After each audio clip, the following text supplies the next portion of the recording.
right, welcome back to Business of Coaching Workshop. We're with Coach Jordan Stanton once again.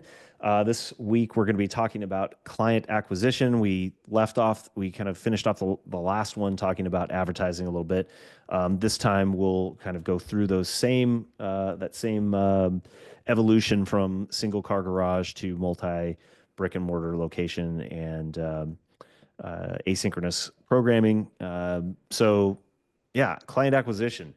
How did you think about and get clients when you were one coach, personal training in a single car garage? Yeah, I mean, I think I start where most people start. Friends, family, and people that have shown interest in your life. I think that's the easiest place to go.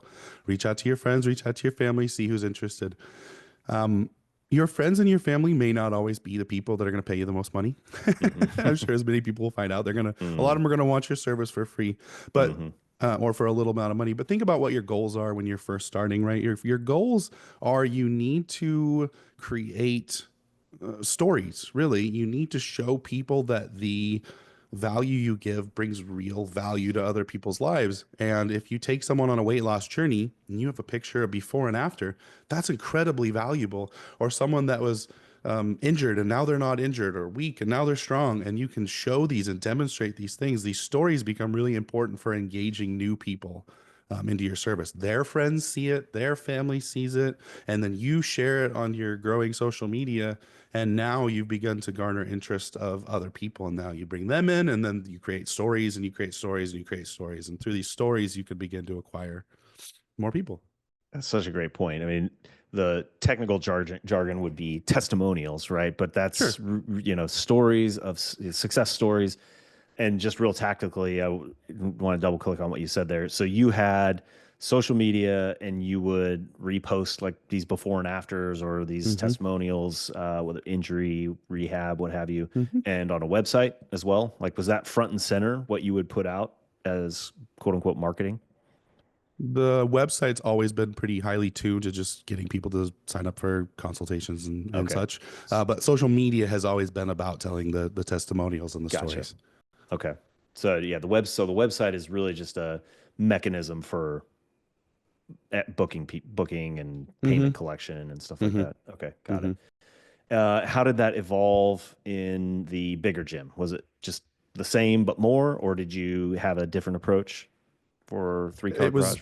It was very similar. That's we began to implement the intermediate programs and such. So that's where the funnel began, where you start with the, I get people into the entry level positions, and then I can push them into or guide them. We'll say guide them into the the other services from there. So it lengthened the client time. Was one of the key focuses there. Like, how long can I keep a client for longer than I used to by providing other services?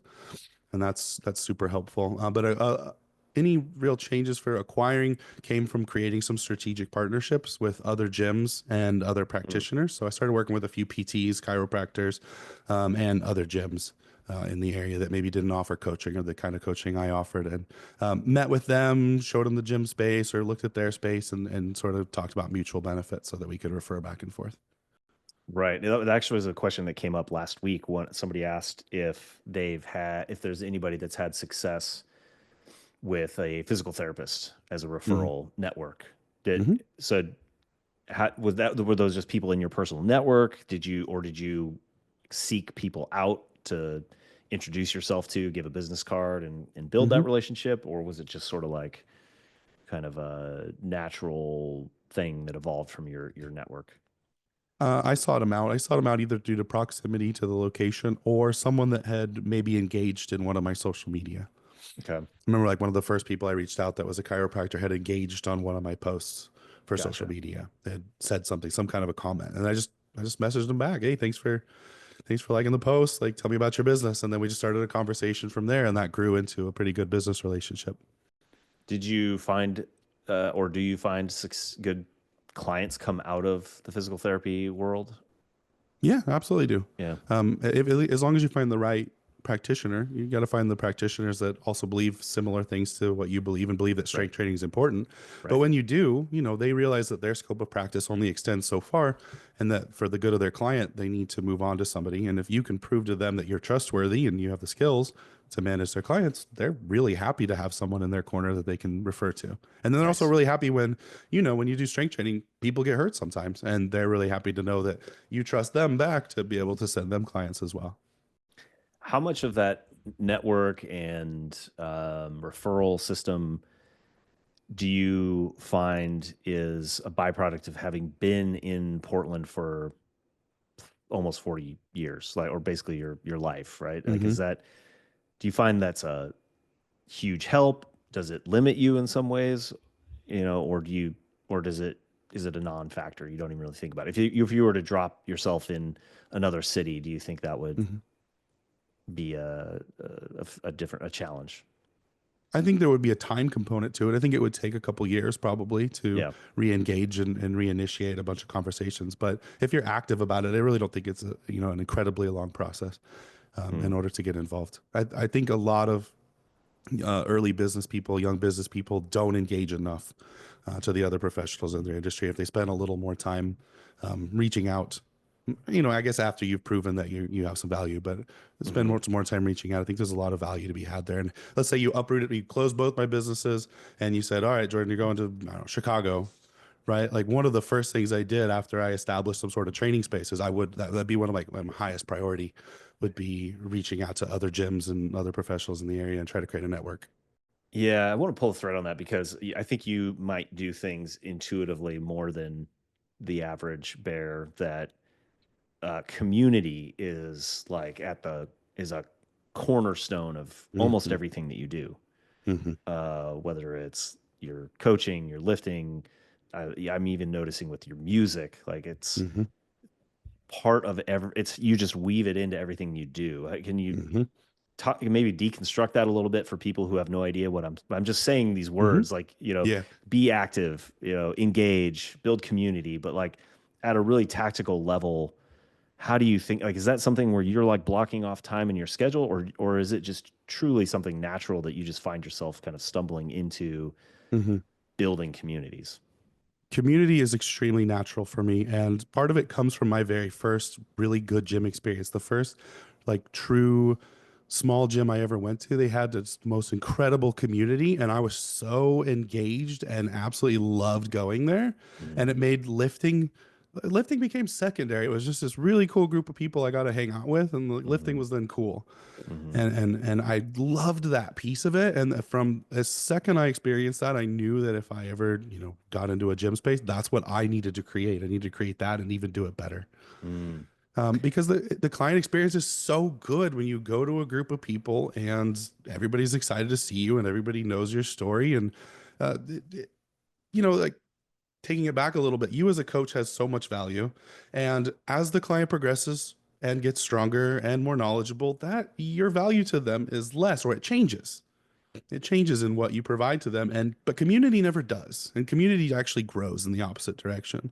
When Mhm. they're first coming in, the community doesn't mean much to them, but as they continue there, community becomes almost like family and incredibly important to their experience.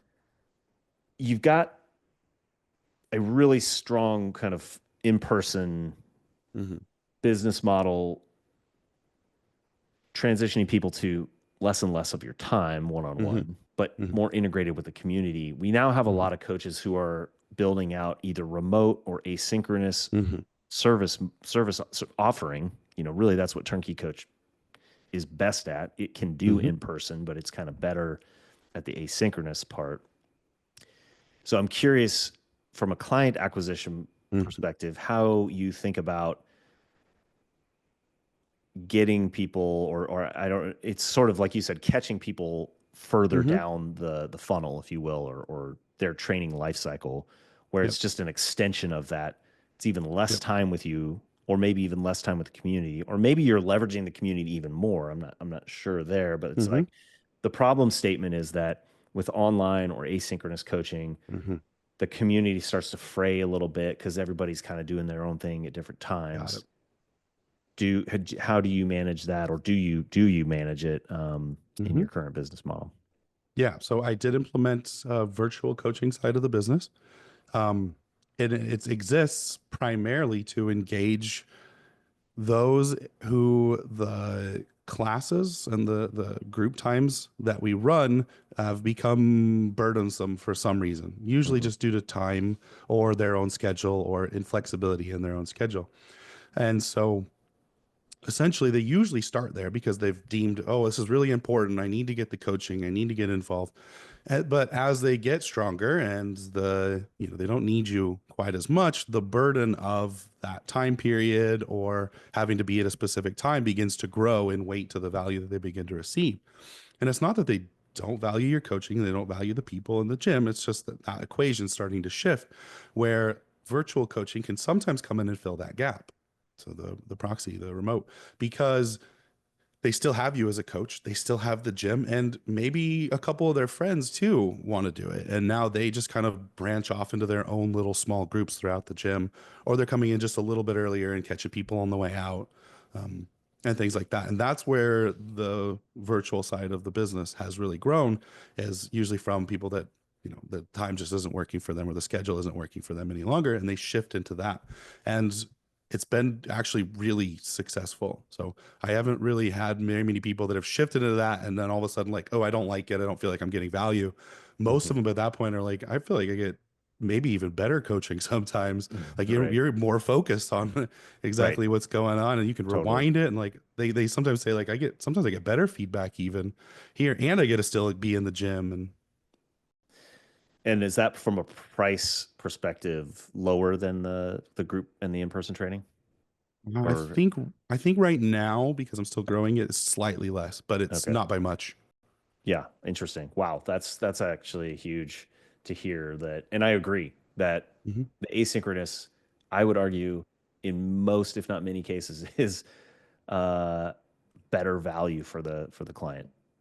From the coaching side of things, Once yes, they've reached absolutely. that level of skill, like where they're not dependent on your real time cue. Like Yes. they need a cue to Yes. take into the session or a thing to focus on, but they're pretty dialed in with technique at Hmm. that point. Yeah. Hmm. Um, so what occurred to me, and I'll be curious to bounce this off of you, like as I Yeah. was listening to you describe this and kind of threading it together with the rest, is what I hear is you focus on making the small group training, which is your most profitable service, Hmm. really freaking good Hmm. and kind of like the heart of your business model. And Hmm. then everything else, what it sounds like is almost like overflow, like stack overflow. Hmm. Like as you're either physically constrained from being able to offer that in person, or that person no longer gets as much value as they could Hmm. from some other version, either whether it's the intermediate program or eventually that spills off into fully virtual. Hmm. Those are simply extending the funnel from this core Hmm. group class model. And you really put like your direct energy direction is in building and sustaining and creating community around that at the heart. And everything else is just like layers of the onion from that. But That's very correct. Yep, absolutely. My focus goes into that service number one, and most funnels, almost all my funnels lead to there, and then most of the other things that exist outside of that are to catch people that it no longer makes sense for. that's really, I think, huge to think about because what you're able to do then that I think is difficult if you're trying to market to the other services first Hmm. is that you can create a culture. Like you can build a set of values and teach people the skills. You can, Hmm. for lack of a better word, indoctrinate them in that community. And then Yep. as they go into these fewer Hmm. touch points, they carry that with them. Yes, they do. And you don't have to worry about a jerk showing up at some key Yep. card time and just Yep. not being in that community or in that culture. Like they've been there at some point in their journey. Absolutely. And I love that about my gyms. It's one of my favorite parts of walking in. I walked in the other day and someone did like they'd written up on a whiteboard, like, what are your New Year's goals? Like I should have done that, but I didn't think about it yet, but one of my clients already did. He's already engaging everybody. Or I'll go in and there's like 5 people watching somebody hit a PR. And like, I wasn't there. I sort of set the standard and the values, but my people at this point have completely carried it on, especially NLB now that's been open for almost 6 years. It has a culture, community, all its own, completely independent of me at this point. Like They're it doesn't even setting need me up to continue. dinners, they're Yeah. having parties, and yeah. Yep. Sometimes they probably don't even want you there. Absolutely. They don't want coach seeing what they're Yep. getting up to. Yep. Yeah. No, that's awesome. Man, I feel like we could probably keep going even further into the weeds, but hopefully that was helpful. And we will have a Q&A with these. Again, Jordan, thank you for sharing your wisdom and experience. I know this will speak to pretty much everybody along the whole Excellent. journey. And so really appreciate it. Thank you. Awesome. Thanks for having me on.